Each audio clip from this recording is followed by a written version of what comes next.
Hello and welcome! I am Matt, and normally I would open these videos by saying this is Speedrun so-and-so for weekend so-and-so. Please read this stuff and we'll get started. Not today. This is going to be a little bit different because I'm going to attempt to do a comparison between four different stocks, four different companies, and at the end I will let you know what I think of each in comparison to one another. This was a request by this user here who asked if I could potentially do a comparison between these four stocks. And it got me thinking how I could do this, because I'm not used to doing videos of this kind. So the way this is going to work, because what complicates this is that I have already done speedruns of two of these companies last year. And that is EPAM Systems and Globant. So the way this is going to work is I am going to first play the old video for EPAM that I did last year. And as it goes through, I'm going to add some commentary, updating things with how I think about it today. I'm going to do the same for Globant. And then at the end, I'm going to do normal speedruns, normal Series 2 speedruns of the other two companies, which are, what's it called? Nagarro, and Constellation Software. So that is how I'm going to attempt to work this this comparison video. Let's go ahead and jump into what I thought of EPAM. This wasn't even a year ago. So we're going to jump into what I thought of this back in June of 2021. Let's see what I have to say.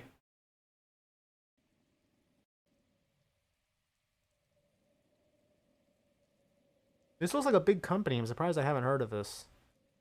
EPAM Systems? Huh. Actually, it's also strange to have a company with such a large market cap that has pockets of no volume. That is... I mean... I still stand by that statement. That is very strange. In fact, I want to go see if that's still the case. So not on Friday.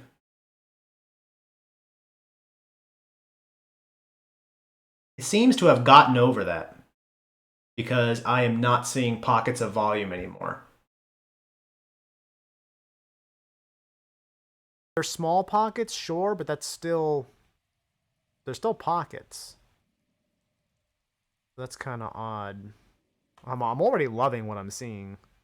These are amazing increases. Yeah, they are. Straight on through 2020. Pandemic didn't bother them none. The revenue and earnings increases flows over to the quarterly charts also.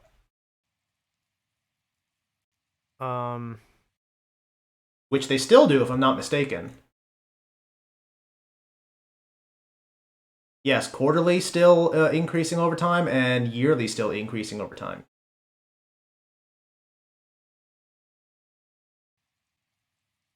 Regularly beats estimates despite them going up all the time. What business is this? Provides digital platform engineering and software development services in all of these places.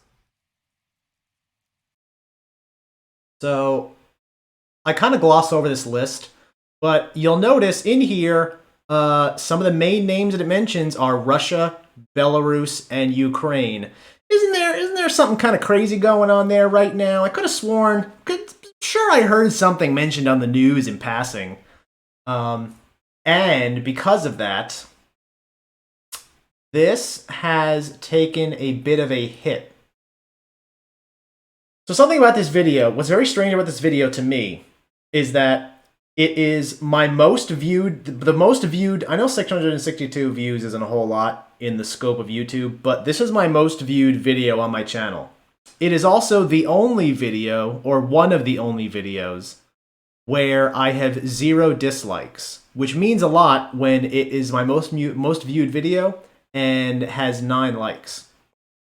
So apparently, whatever I said in here, people liked, and what people liked may have been the buy call. Not to spoil things, but the buy call that I eventually give at the end of this video, which was fairly accurate because this continued to take off after I made that call and published this video. However, as you can see, it has dropped off quite a significant amount since then. Some of which had to do with the Ukraine-Russia conflict. This segment of drop here probably has a lot to do with that. Not entirely sure what this drop has to deal with.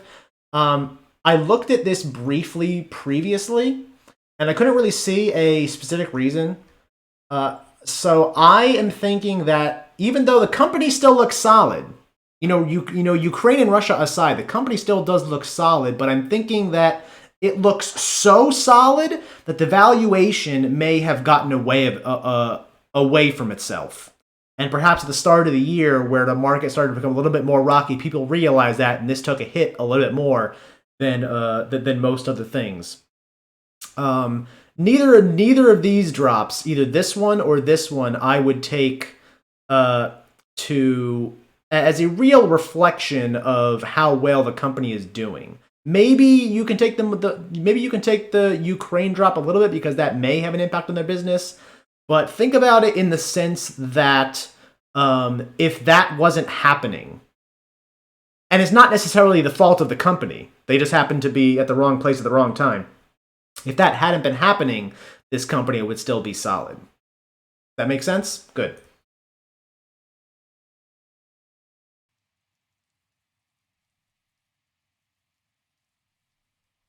Requirements analysis, platform selection, customization.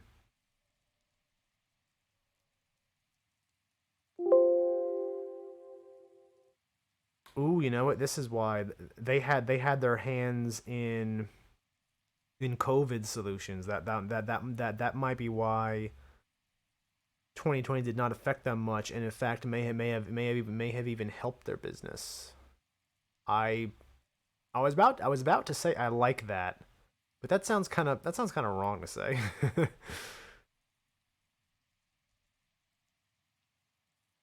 Let's see. Why does Simpleton Wall Street think it's worth watching? Why does Insider Monkey, who usually has pretty good opinions, thinks it's a long-term buy? Acquisition spree.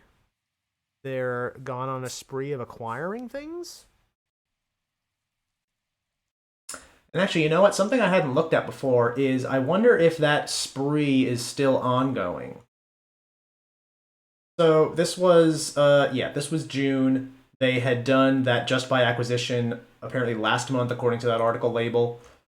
Has there been any acquisitions since then that they have also done?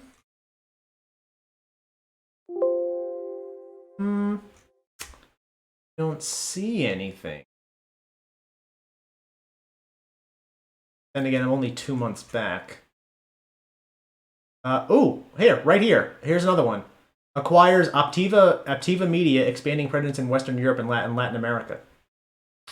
Maybe not. I mean, the Western Europe expansion maybe wasn't a good idea. Hindsight's 2020. Latin America's pretty good though. So they and look, here's another one. EPAM acquires. Oh no, wait, that's the same company. That's both announcing Optiva. So there's another one. So perhaps their acquiring spree has not quite ended yet. Is that as far back as I can go? You're not going to load any more articles for me, Yahoo? All right, that's fine. I think I at least was able to prove that their acquiring spree is not done in the slightest, but maybe on hold somewhat. Again, Russia and Ukraine to blame. Okay, well, more Russia to blame, not Ukraine. They're just tied into it. It's not Ukraine's fault they're getting invaded. You know what? I'm starting to discuss geopolitics a little too much. I don't really want to touchy subject. I don't want to get into it. Just snapped up just buy, whatever that is. Street says to buy it. I'm liking everything I'm seeing so far.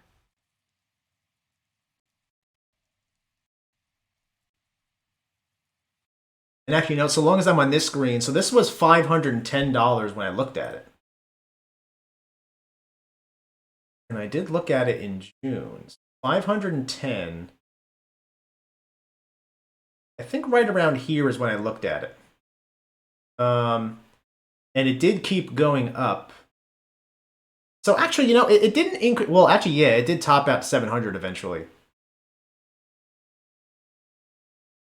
All right, yeah. I mean, I'm willing to say the buy call was right on track. 2022 notwithstanding. But again, these drops, I would make the argument, are not necessarily the fault of the company. It was market forces outside of their control, potentially for this first drop, and being in business in the wrong place at the wrong time. Will it affect the company? Yes, possibly. In fact, I would argue possibly to likely. But is it their fault? That's debatable.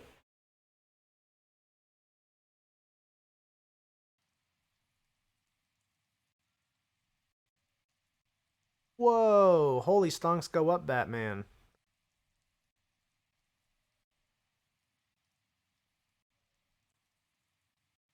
Been trading for 9 years and it's literally done nothing but go up. Aside from here where you can argue it didn't even go down, it just went flat. This is something else. What? That's so crazy. Okay, hold on. Let me look at these articles. Some have more dollars than cents. Already I hate this article. Then again, it's from Simply Wall Street, so that's expected. Profitable growing companies like EPAM. Yeah, I think so. While that doesn't make the shares worth buying at any price, you can't deny that successful capitalism requires profit eventually. Yes? Why are you telling me this? I know how capitalism works. I talk about stonks on the internet for Christ's sake.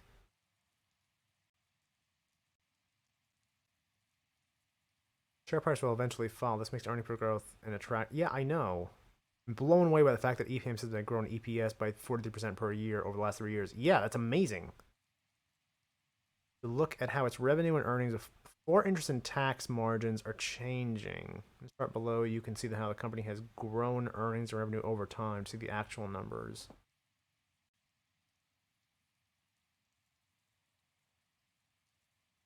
Revenue, earnings, the white line. Okay. That's very nice. What's more impressive in this chart than this revenue number or this earnings number down here with the white line is this operating expenses line, this purple one. Actually, it says I can see the numbers if I click on the chart. Does that work? What happens if I click on this?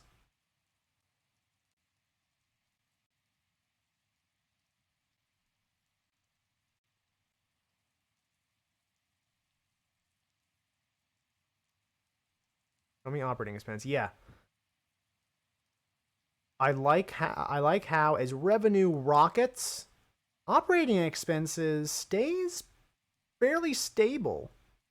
That means that this ever-growing distance between these two lines is all just pure well, not pure profit, but it. So looking back retrospectively at this quick analysis I did here, I'm pretty sure this isn't correct.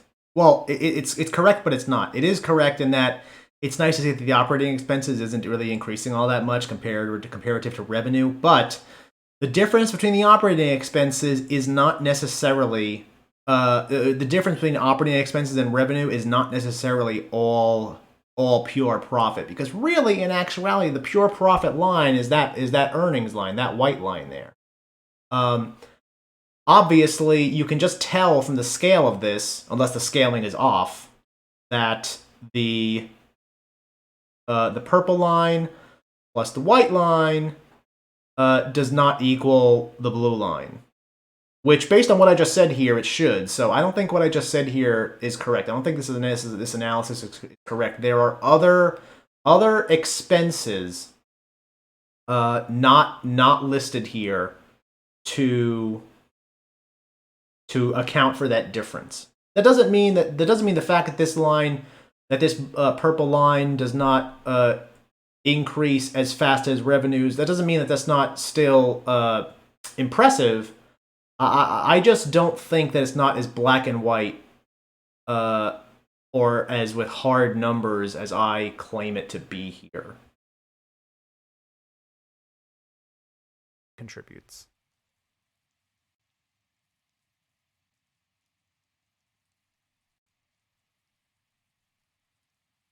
I know, Jesse. Oh, get the hell out of here.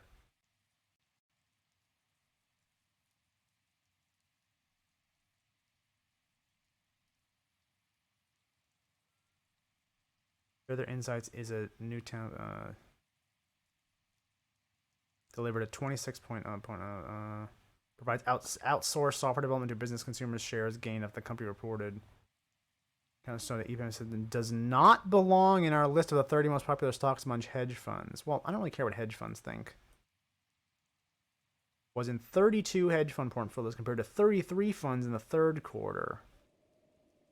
Huh. Well, you know what? Hedge funds can go screw off. I like this. I think it's fantastic. I'm giving it a buy. I kind of don't really have much else to say about that.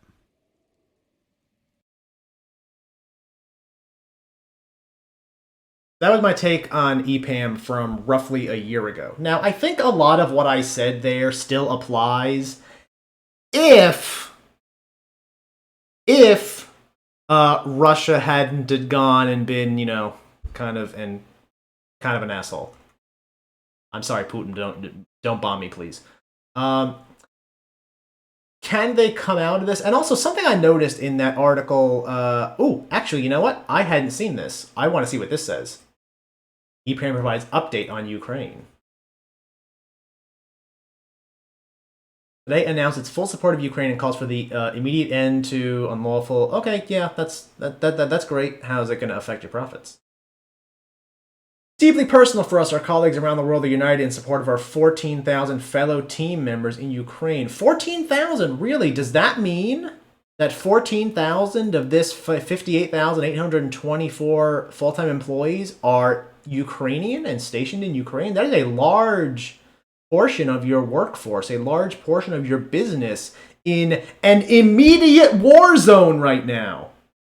That's insane. And that doesn't even count how many team members they may have in Russia, which this makes no reference of.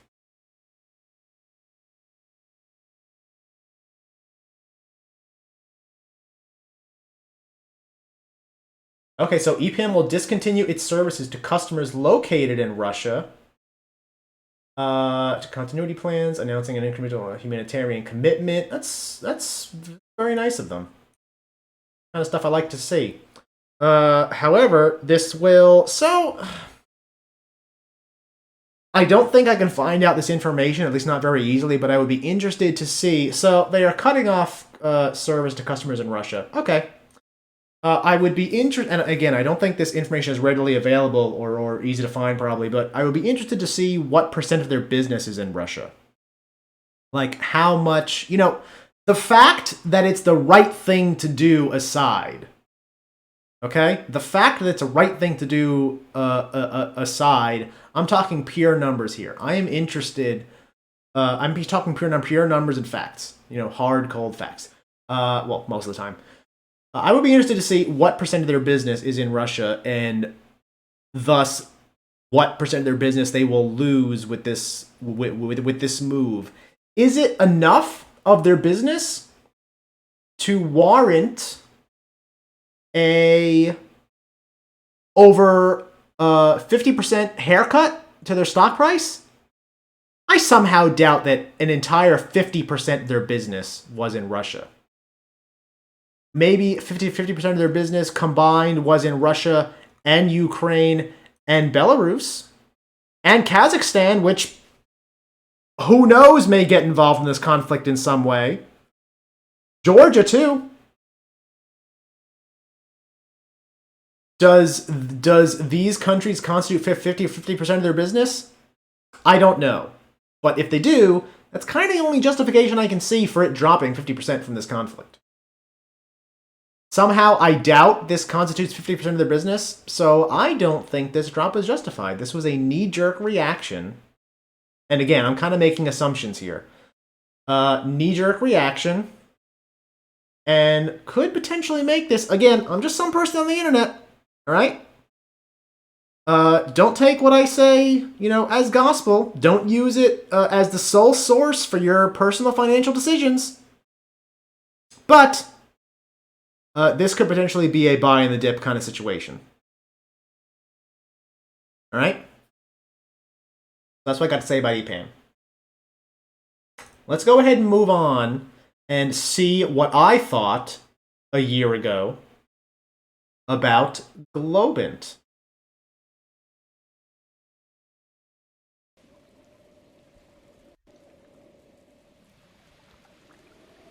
Globant, okay. Decent market cap, surprised I've never heard of these guys before, actually. Maybe if Yahoo will show me the chart and the articles and the info sometime soon, I can actually get started analyzing this. Classic Yahoo. Not gonna lie, I have been considering moving away from Yahoo Finance recently, just because of how slow it is. But most other sites do not have the conversation section, which I do like to have the option to look at. So, it's a bit of a trade-off. But obviously, I have yet to move away from Yahoo Finance. We are still using that as of today. And, well, that's the way it is. Anyway, let's take a look at this chart here. What patterns can I find? I can find that it took a giant crap on Monday. Why was that? I don't know. No news came out on Monday. No big news came out on Monday. Perhaps the conversation section can tell us. These people sometimes have insights. Sometimes they could have insights. Sometimes they could be just the ravings of a lunatic mind. Globant is down 6.6%.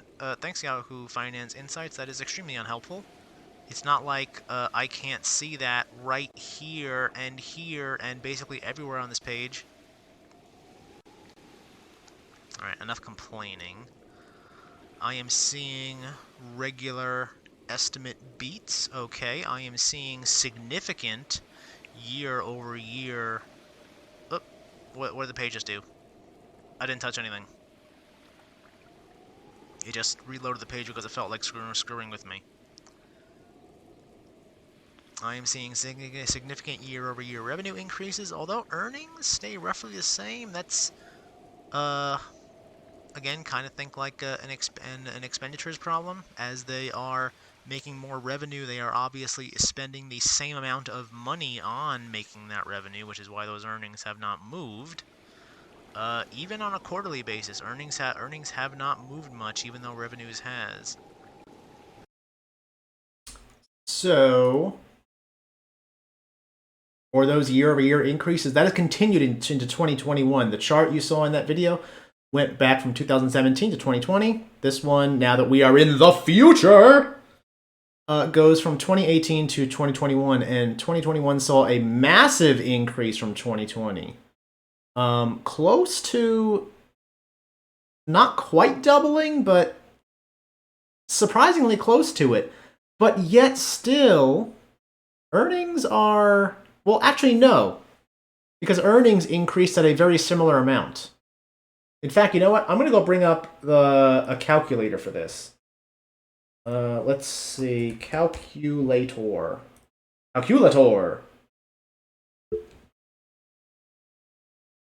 Yes, stay on top, please. Thank you. So I want to see what percent of the revenue earnings was in 2020. All right. So I'm going to take 54 6.22 divided by, or rather over, 814. Is that 14? Yeah.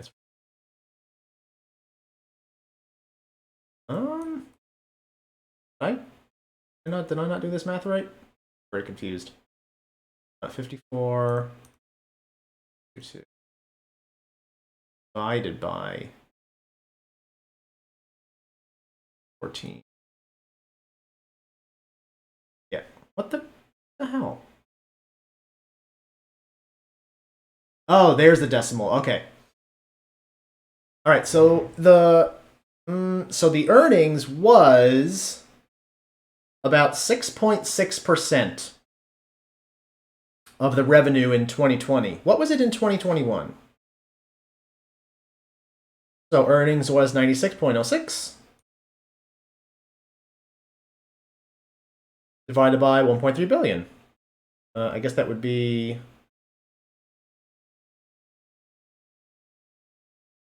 1,300. Yeah, I think so.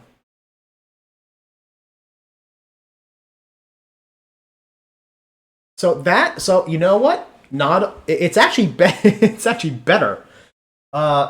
It's actually a slightly better percentage. Not only did it scale with the revenue, but it scaled at a slightly better rate, 6.6% versus 7.3%. And again, this 1.3 maybe rounded a bit, so take this with a grain of salt, but it is at least as good a portion of the earnings as it was in 2020. Okay, so at least the earnings is scaling with the revenue. That's a good sign. That means as the revenue goes up, earnings goes up pretty fairly confidently, I think. Which they have continued to do in 2021 in pretty good effect. So yeah. And these guys don't have business in Western Europe. They don't have that exposure. I don't see any mentions of Russia anywhere. There ain't no Ruskies in this business. I don't see any Did I spell Ukraine correctly? Yeah.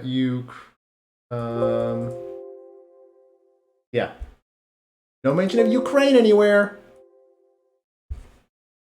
It's kind of weird that the description doesn't specifically mention where they do business, but it's not I'm pretty sure it's not Western Europe. They are stationed in Luxembourg, so it is probably Eastern to Central Europe, if anything. Probably global too. Maybe some business in North and South America. Anyway, let's get back to my thoughts from a year ago. That is concerning. What about what business they are in? They are in software. They have a hell of a lot of employees. How do you...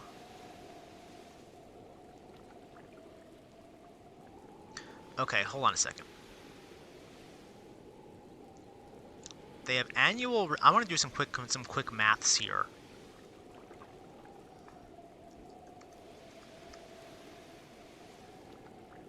Because something is not adding up. So if I bring this over here, they had in 2020 revenue of 814.14 million. 814. What is 14 million? 140,000? 140,000. Okay, so that was their revenue. But then if I come back here and I see that they have these many employees. So if I come back to the calculator, I'm going to divide this by 162,510. They made, and I'm doing this math because these numbers are kind of sus. They made $5,009 last year for every employee. Okay? Surely they pay their employees more than this per year. I would think. I would hope. How are they reporting positive? Just their employees, if all these numbers are to be believed, just their employees' salaries should cause them to be in terrible, terrible debt.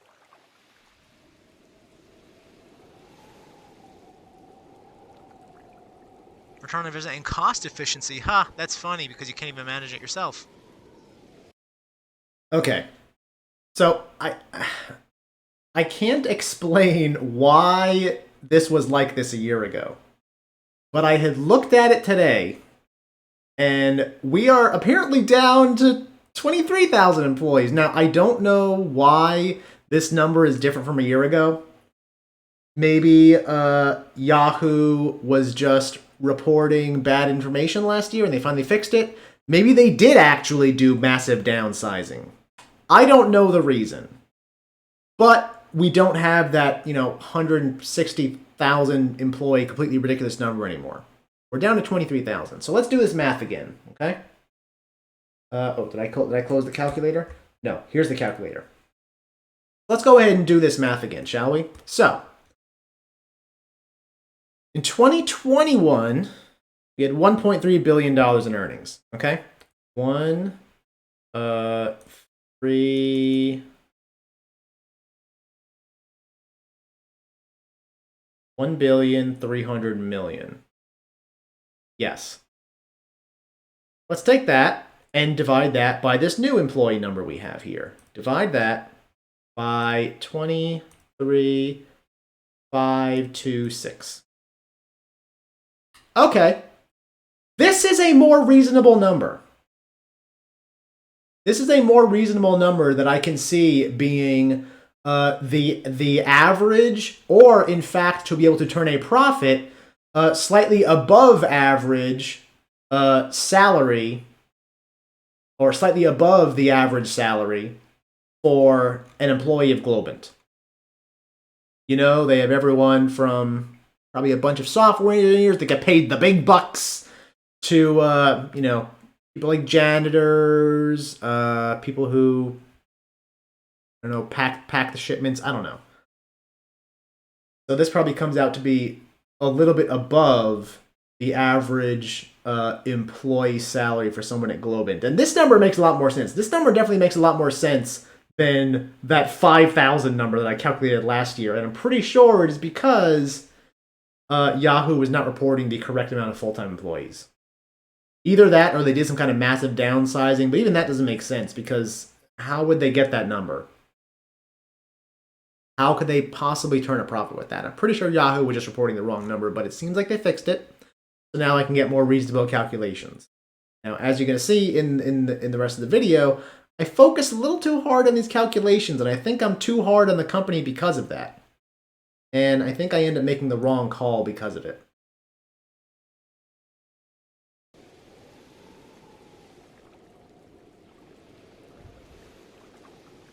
Globant stock a buy.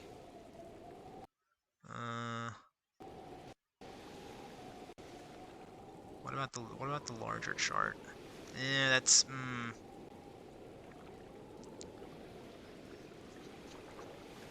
I don't like the chart. I don't like. Well, I shouldn't say I don't like the revenues or the earnings numbers rather. I'm just not impressed by them. Because yes, they're stable. Yes, they're supposedly making a profit, despite the quick math that I just did, showing that they should be, at significant losses. So I don't. I mean, it's definitely not a buy with this. But do I want to even bother giving this a hold? I don't know if I do. Because there's nothing in here that implies to me that it has a reason to go up in the near future or even the long-term future. Or, well, actually, yeah, that's kind of my whole point. I'm gonna have to give this a sell. I don't think I can give this anything but a sell.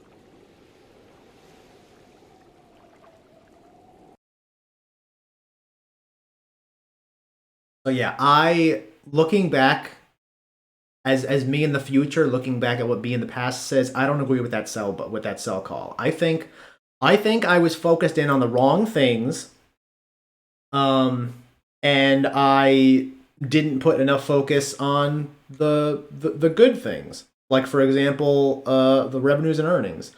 I must have been a madman to think these revenues and earnings weren't impressive, because yes, they are. Even more so now.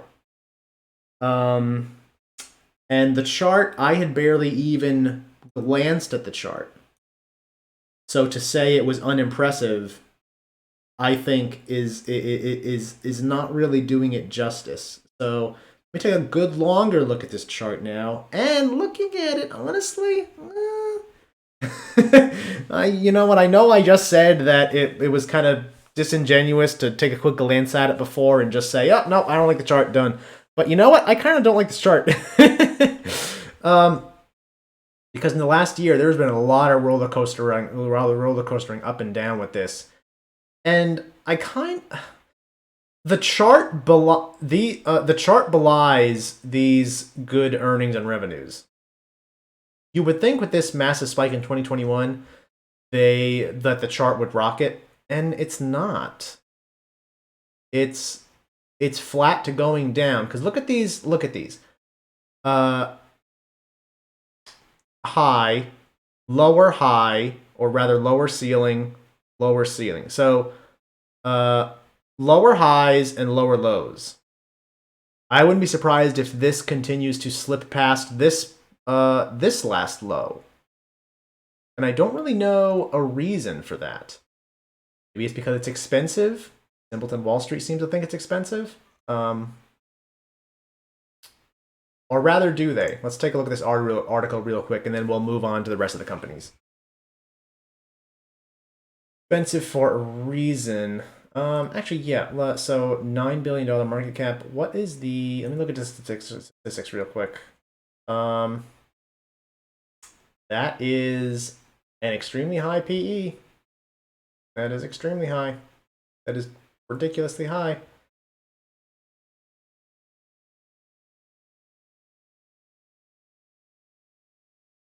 Present value of terminal value. Current price, and they've calculated a fair value of 189. I honestly wouldn't be too surprised to see it get there. Because again, lower highs and lower lows seems to be where this company is headed. Despite the fact that it doesn't really have a whole lot of impact from the current geopolitical conflict.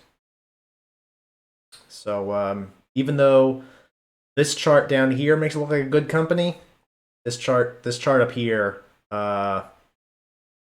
disagrees. So that was a look back at Globant.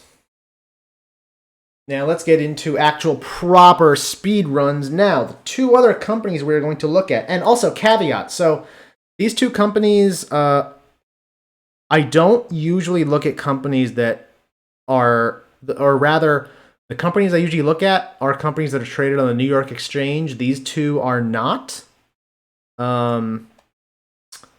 We are going to look at them on their native exchanges, which I am not used to. So if I misidentify something or misquote something, or, you know, say, or accidentally think something is in dollars when it's actually in euros or some bullcrap, I apologize.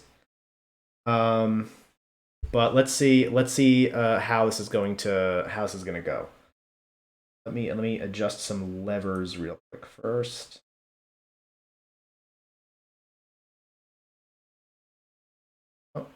Oh, too far. There we go. Okay. So let's take a look at the first one, which is NA9.de on the German exchange. Take a look.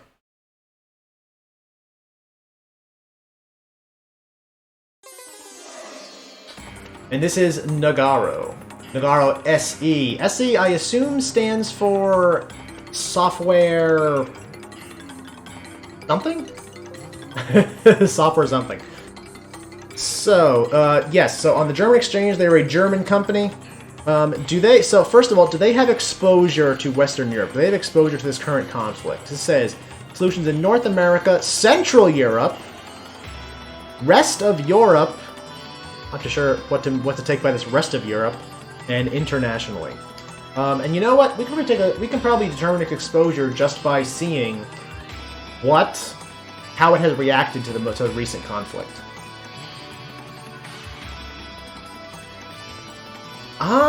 It's kind of hard to tell because it has had a downslide for pretty much the entire year so far. Actually, you know, if anything, I want to go to a 1 month chart. No, you can't really see what I wanted to see on a 1 month chart. If anything, it almost seems like ever since this conflict started, this has found a bottom, if anything, because it has somewhat stopped sliding since arguably the 21st. That is interesting. So let's see what we can learn about this. So it is obviously in a very similar business space as the other companies we're looking at. Digital engineering company provides digital engineering technology solutions, digital product engineering services, and IT stuff. I don't gotta read all that. Let's see here. Prepares for metaverse. They're getting ready for the metaverse. They're like the only ones. Joins forces with TechMill Global. What do you mean joins forces? Is this an acquisition? Includes in tech debt, partners with Bot to deliver first class, revenue growth. Actually, I just noticed I'm not seeing an earnings chart here. I wonder if there are no earnings charts for companies on foreign exchanges. That would suck. That's a big part of what I want to look at. Ooh, they made an acquisition, ATCS Group, based in New Jersey. Ooh, the Germans, they're invading the States. Posts year-over-year revenue growth in quarter 2. So this explains quarter 2, but I'm not seeing charts for. What if I look at financials? Okay, well, here's some year-end. So total revenue, cost of revenue, gross profit. And I'm not too sure what... Is there a quarterly? Oh, there is a quarterly! Well, there's a quarterly for... Oh, no, wait, actually, no, that makes sense. And I don't... Again, this is a foreign exchange. I don't know what units these are. There's no such thing as German money anymore, right? It's all euros. What's it called? The Deutschmark? There's no such thing as a Deutschmark anymore, right? I don't think so. I'm pretty sure it's all euros. I wouldn't be surprised if these numbers were euros. So, well, you know, it doesn't matter. What really matters are percents. I'm looking at percent increases, and so far I see increases of revenue quarter over quarter, also year over year. Although year over year is somewhat less impressive. And I'm seeing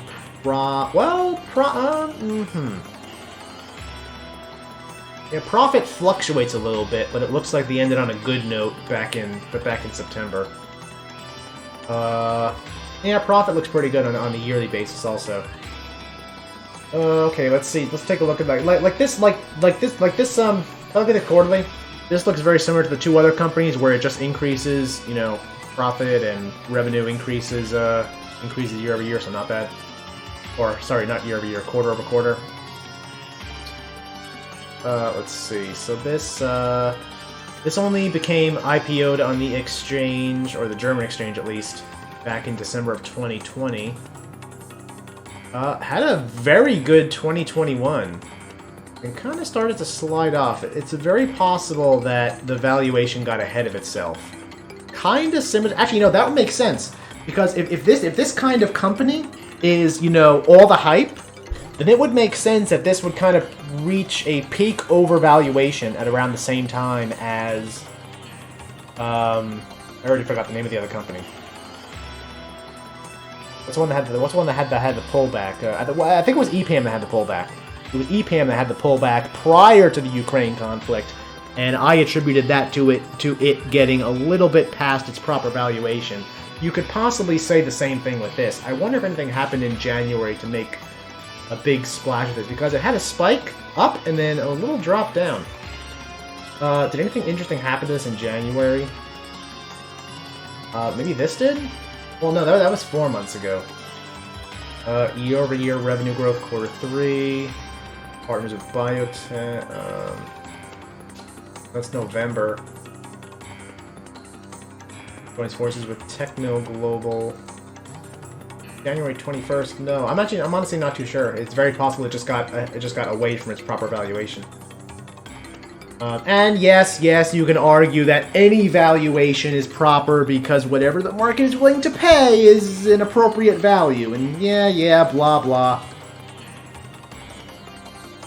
I mean, yes, that's technically true. That doesn't mean that there isn't a quote-unquote proper mathematical valuation. A whole argument that I can get into. Anyway. Right, this is the article about preparing for the metaverse. You know what? I don't really care about this. I don't care about the metaverse. Joins forces with Techno Global. What is Techno Global? Founded by these people who I'm not even going to attempt to pronounce their names. Has over 180 employees. It's very small. Partner of Temos. Blah blah blah. So they partnered with those guys. Okay. Posts 21 year-over-year. The demand continued to be strong for Nagarro services, while supply was significantly constrained by hiring challenges and COVID-19 disruptions.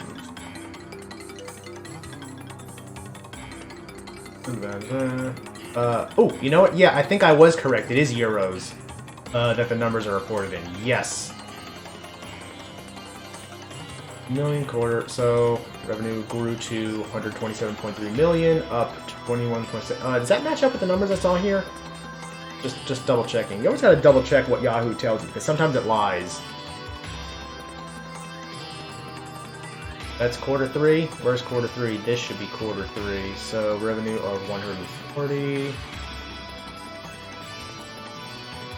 Where was I reading from here? Revenue grew to 127. Oh, in quarter 2. 120. There it is. 127. Yeah, it's quarter 2. Okay. Up 20%. Very good. Your revenue growth was 24.7%. It's also good. Pretty nice growth for this company. I like it. Let's see. In quarter 3 was also good. Yeah, I think that the numbers here are going to match up also. So that's good. Looks pretty solid, and as I said before, you can argue that it's forming a little bit of a bottom here. A bottom of where it was right around August of last year, where it kind of flattened out for a couple days also. It had this little run up here, and in fact, you know what, I'm going to open up the big chart. Open up the big chart. Go to a year. It kind of had this run, and then it kind of stagnated here a little bit and decided to go up. It seems to have fallen back to those levels. Well, you did have this most recent jump back down to 122. I don't know. It could be at a bottom. It couldn't. I am not entirely sure. You could really argue either way. Again, it's a trying to catch a falling knife kind of situation. Would not recommend unless you are a degenerate gambler. Let's see. Is there any conversations for this? And if they are they all going to be in German?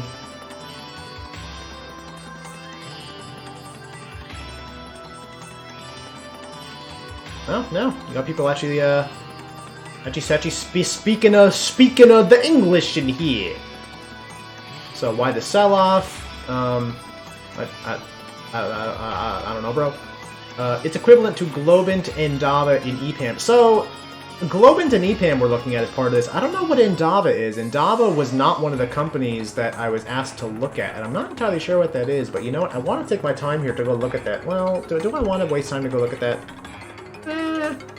No, not really.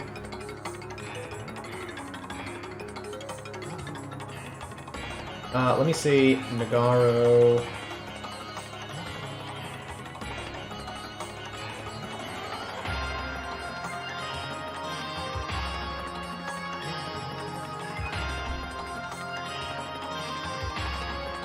Stock price. Actually, you know what? I think I can cheat a little bit. I can take a look at what it is trading at on other exchanges. Yeah. That's a German exchange. Let's look at the French exchange. Let's see what this chart looks like.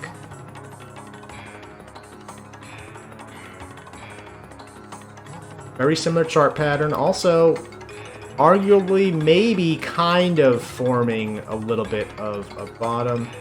Nagarro. This is over the counter, I think.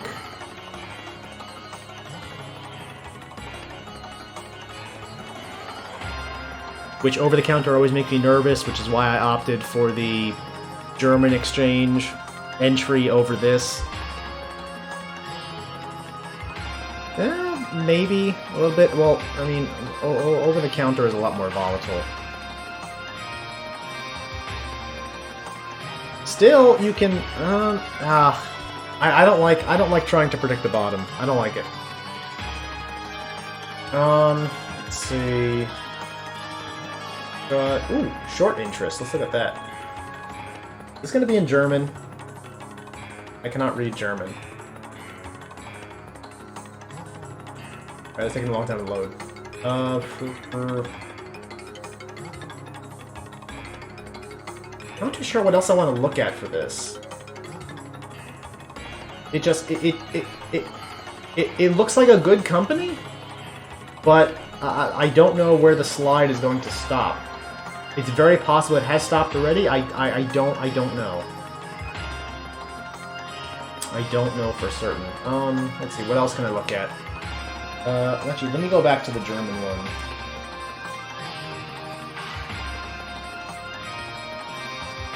Let me go back to the German one. Let me look at... Let's see, what else can I look at here? Let me look at holders. Wow, 44% owned by insiders. That's pretty nice. It means insiders believe in it.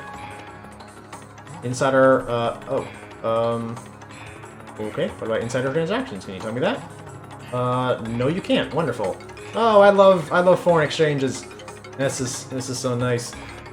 Oh boy. Okay. Blah blah blah blah.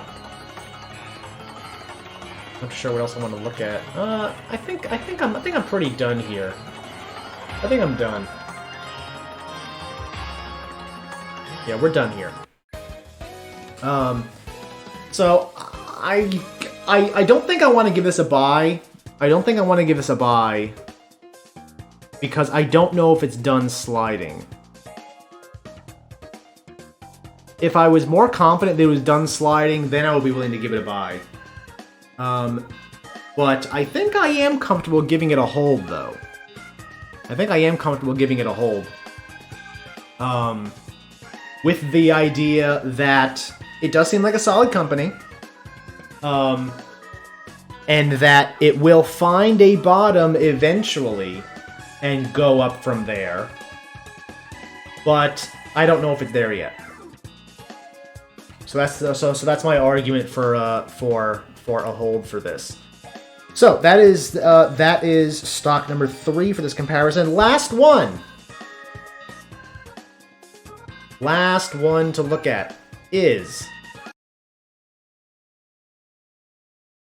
Constellation CSU TO, which is, I believe this is a Canadian company, Canadian exchange.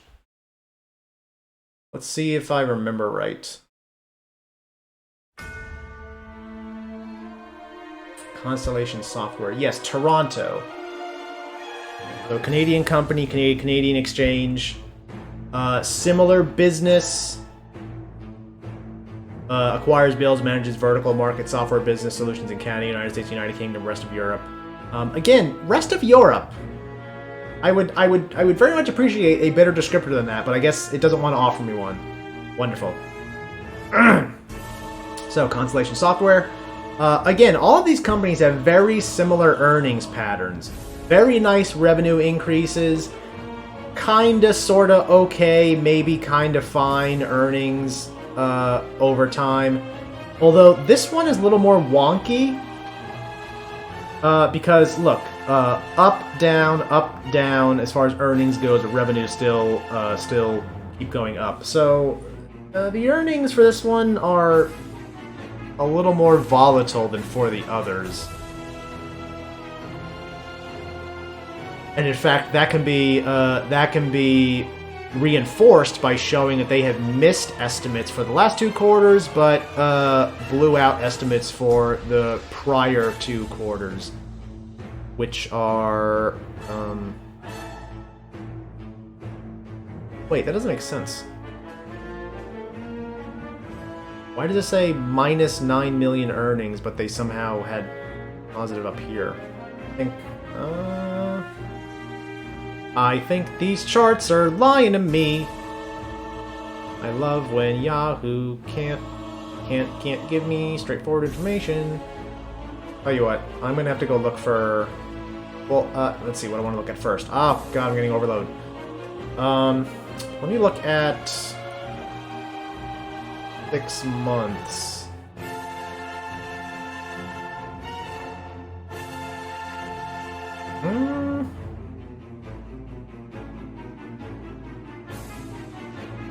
So, if you remember during that EPAM video, I scrolled out to the entire chart for the entire history of the company, and I exclaimed, I'm pretty sure, holy stocks go up, Batman. That is a very, very similar thing that I can say here, because this seems to do nothing but go up, like literally all the time. Except for the last 6 months, where it seems to have stalled a bit, finding a potential ceiling of, well, except for this spike here, except for that there, finding a potential ceiling of around 2150, 2200. Speaking of which, this is currency in Canadian dollars, currency in Maple dollars. So, I'm not entirely sure why it has stalled a little bit, but you know what? I want to learn a little bit more about these earnings numbers. I want to see actual articles for earnings reports. Announces results for 4th quarter and year ended December 31st, 2021. Yes, I want to read this. Announces officials for financial results for the 1st quarter and declared a $1 per share dividend. Ooh, actually, this has a dividend. Let me see. Ooh, that's pretty nice. Actually, did the others have dividends? I don't remember. Hold on, I'm gonna cheat a little bit. I want to see if the others had dividends. EPAM doesn't have a dividend. Nope. Cheap bastards. Does Globant?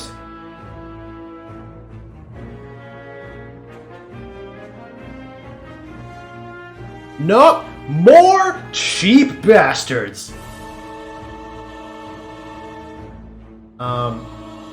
Does Nagarro have a dividend? Are dividend even... Is there even such a thing as a dividend in Germany? I don't even know. So you know what? I'm not just going to forget about that. But EPAM and Globant does not have dividends. So interesting that of these 4, Constellation is the only one that pays a dividend. It's the only one not being a cheap bastard to its shareholders. I like that. So...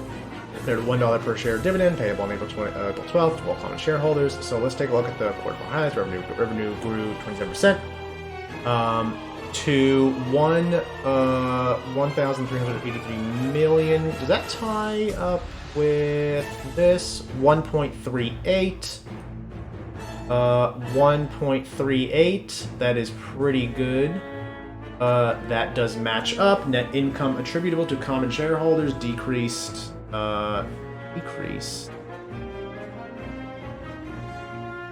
Net income attributable to common shareholders decrease.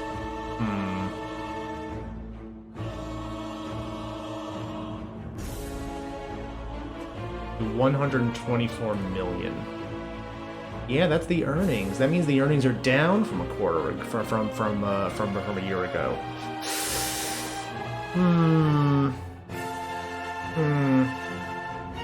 How do you have earnings? Again, this is, you know, I pointed this out.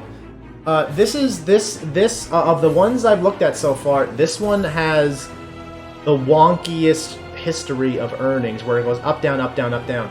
And I think the volatility of that is very well on display here by the fact that they managed to make a little less than just about 300 million more Canadian dollar dues in this last quarter four than they did in quarter four of 2020, and yet they managed to make an earnings of and yet they managed to not match the earnings. Down 17%. It's so weird. Entered agreements. Revenue grew. Income attributable decreased. Yeah. No, let me go try to find quarter 3 report also. Calculating the fair value. Constellation software announced from capital. Announces results for third quarter. Look at this. Revenue grew again. Revenue increases. Net income attributable to shareholders decreased. What is going on here? Okay, you know, hold on. I saw something here about information of venture capital and management changes. Is it because they're doing something special this year where they're spending money on some kind of venture, some kind of capital venture? Is that able to explain why, despite the fact that revenues have increased significantly from the prior year, net income earnings effectively are down? That's so weird. 107 to 22 quarter. Yet that matches up. 107.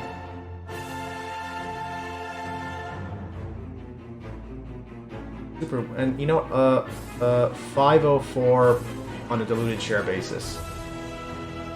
504.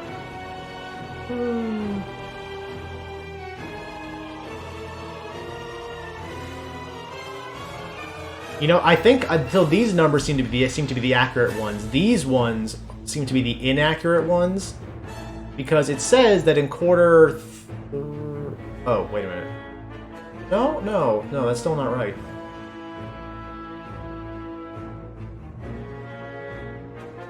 And it says for the quarter 3, 504 earnings per share.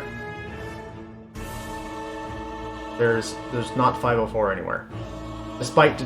So it doesn't matter what matches up with what.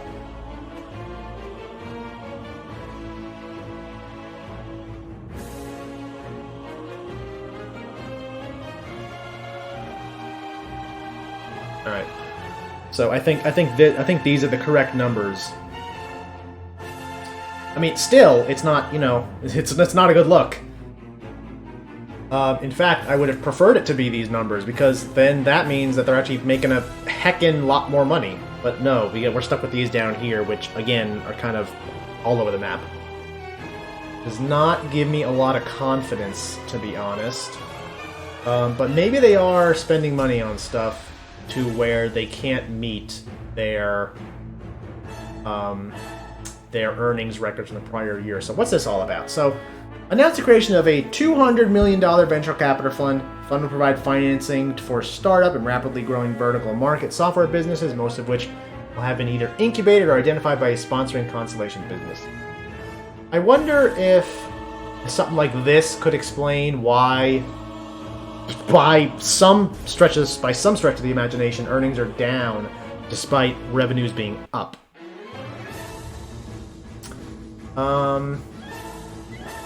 Constellation Software announces interest in Bruce One, joins Polaris Group, do insiders own, change of directors, industry leading, Compass announced acquires UK-based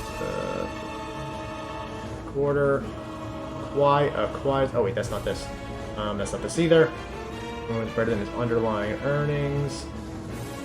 Performance better than its underlying earnings growth over the last 5 years. Yeah, that makes sense because its earnings growth for the last 5 years is, well, there isn't any because it's all over the map. It's up, down, up, down, up, down, up, down.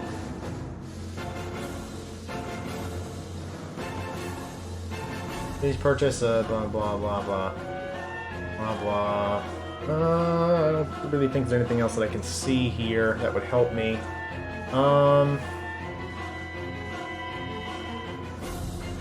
Software announces.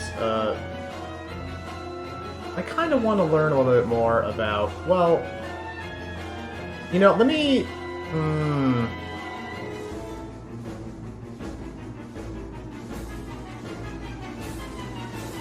Well, no, because it announces this in November. That doesn't, so that can't really account for the weirdness earlier in the year. I honestly don't know what it is. And, you know, I wonder if this kind of up and down here, this kind of, I mean, I know it's not a flat line necessarily, but it is effectively flat over these like 6 months or so. But I wonder if this is because people finally realize, hey, something's not right here. These numbers aren't coming out how we expected them to, and nobody wants to trade this up. Kind of wonder if that's why.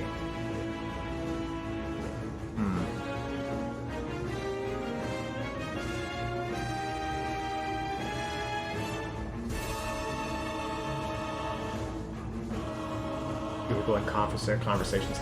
Okay. You know, here, Constellation earnings decline.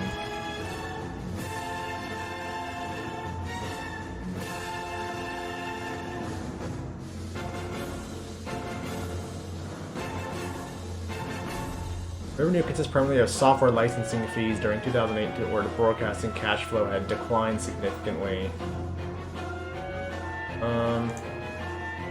What is this? Patience.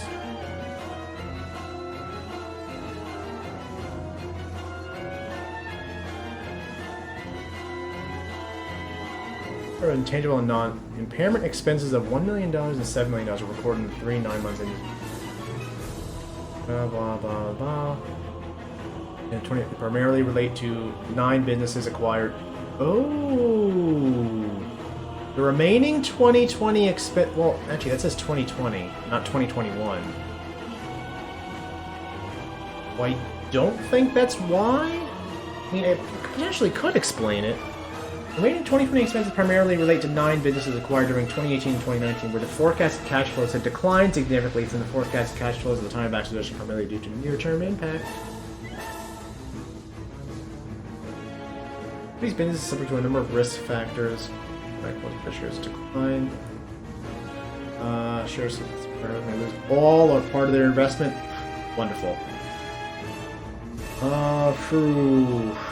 Dip-doo-dip-doop-boo. Stock cautious approach. For the first time in a long period, net income decreased compared to last year. Yes, that's what I want to know about.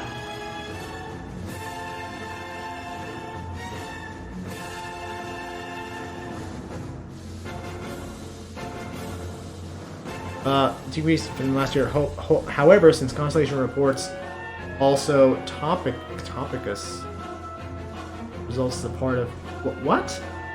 Reports also Topicus reports also Topicus results as a part of its annual report. It also included on net level the difference between income from conversion of preferred shares in Topicus and loss based on conversion of preferred shares of Topicus.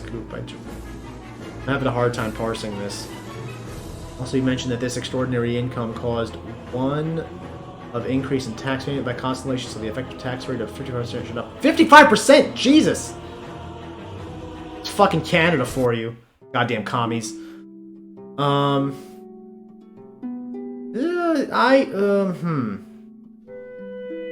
wish I had time to finish reading that article, but apparently there is a quote-unquote reason or why its earnings were worse. Could that reason continue to exist? I'm not entirely sure.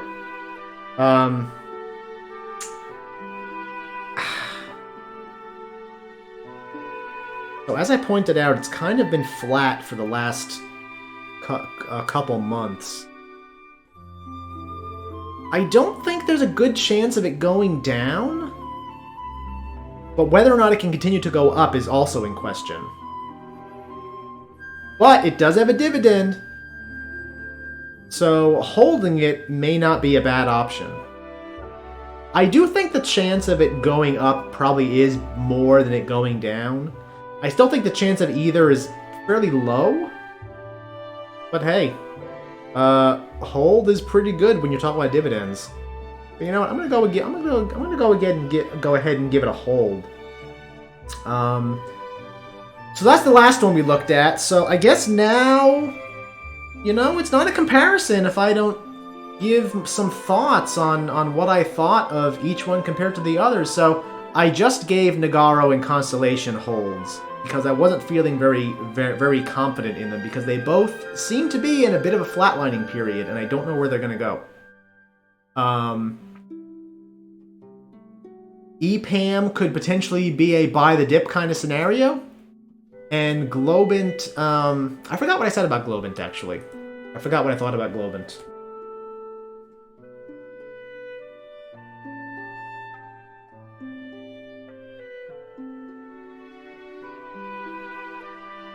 Oh, yes.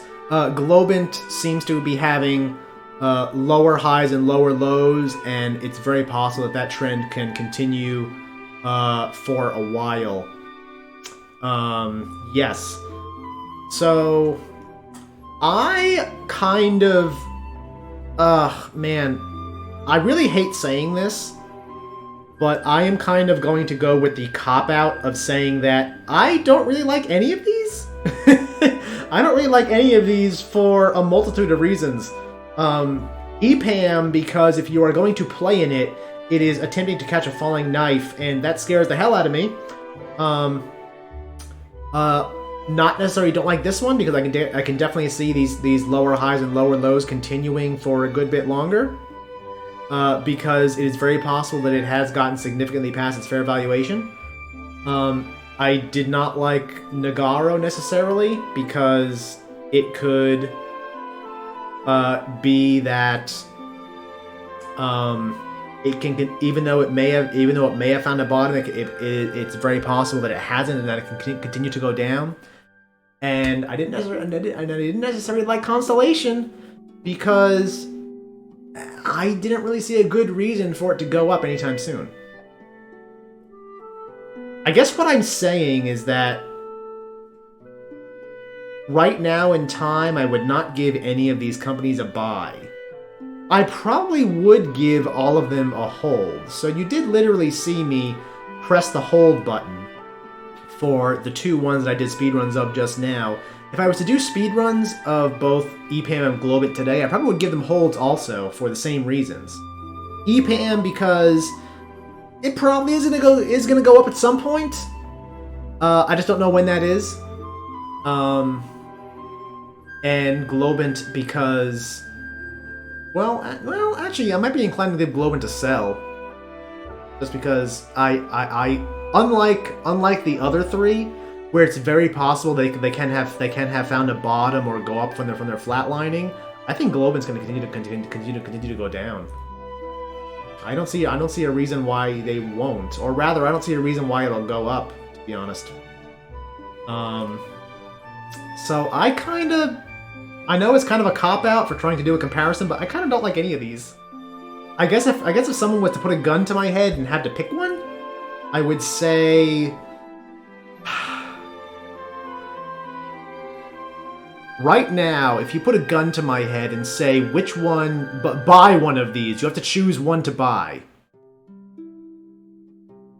Probably say Constellation. Probably say Constellation, because I think it has the lowest chance of future impacts to its business, and the lowest chance of its stock price to go lower from where it is now. That doesn't necessarily mean it's a buy, it just means it's better than the others. So if today you were to put a gun to my head and tell me I gotta buy one of those, I'd probably go buy Constellation. The fact that it has a dividend is nice too. So if you buy it and it ends up not going up, I really don't think it's gonna go down, but I don't think it's gonna go up either. I could see it flatlining for a while. You can at least sit on it and collect those dividends. And you don't gotta deal with, Ukraine volatility, or, whatever the hell kind of stuff is going on in Germany, God only knows. Yeah. So I think that's all I gotta say. So this was thank you for watching my first comparison video. Let me know what you thought of it, and I will see you in the next, probably more standard speedrun video. Till then.